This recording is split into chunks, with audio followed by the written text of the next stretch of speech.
લગ્ન બાદ કેટલાક દંપતીને સંતાન પ્રાપ્તિની ઘણી તાલાવેલી હોય છે, પરંતુ જલ્દી સંતાન પ્રાપ્તિ ન થતા તેઓ નિરાશ થઈ જાય છે. જ્યોતિષાચાર્યના જણાવ્યાનુસાર, જલ્દી સંતાન પ્રાપ્તિ ન થવાનું કારણ કુંડળીમાં દોષ પણ હોઈ શકે છે. કેટલાક સરળ ઉપાય કરવાથી કુંડળીનો દોષ દૂર થાય છે.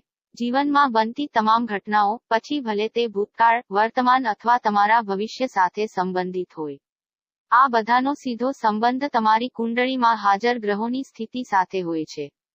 કુંડળીમાં ગ્રહોની સ્થિતિની અસર જીવનના ઉતાર ચઢાવ, સુખ દુઃખ અને તમામ સમસ્યાઓ પર જોવા મળે છે. ગ્રહોની સ્થિતિની અસર ખાસ કરીને ઘણા લોકોના લગ્ન જીવન તથા સંતાન પ્રાપ્તિમાં વિઘ્નરૂપે પણ જોવા મળે છે. જો તબીબી સારવાર સહિતના તમામ ઉપાયો છતાં સંતાન પ્રાપ્તિનું સુખ મળતું નથી, તો આનું કારણ તમારી કુંડળીમાં હાજર ગ્રહોની સ્થિતિ પણ હોઈ શકે છે. આવી સ્થિતિથી ઉગરવા માટે કેટલાક ઉપાયો અપનાવવા જેવા છે, જે ટૂંક સમયમાં સંતાન પ્રાપ્ત કરવામાં મદદ કરશે. કુંડળીમાં પાંચમું ઘર શિક્ષણ અને તમારી લવ લાઈફનું માનવામાં આવે છે, પરંતુ આ બધા સિવાય કુંડળીમાં પાંચમું ઘર બાળકો માટે સૌથી વધુ પ્રભાવશાળી છે. આવી સ્થિતિમાં જો પતિ પત્ની બંનેની કુંડળીના પાંચમા ઘરમાં શનિ હોય તો આવા લોકોને સંતાન પ્રાપ્તિમાં વિલંબ થાય છે. કુંડળીના પાંચમા ભાવમાં જે પણ ગ્રહ હોય છે, તેના પરથી જાણી શકાય છે કે આવનારું બાળક કેવું હશે.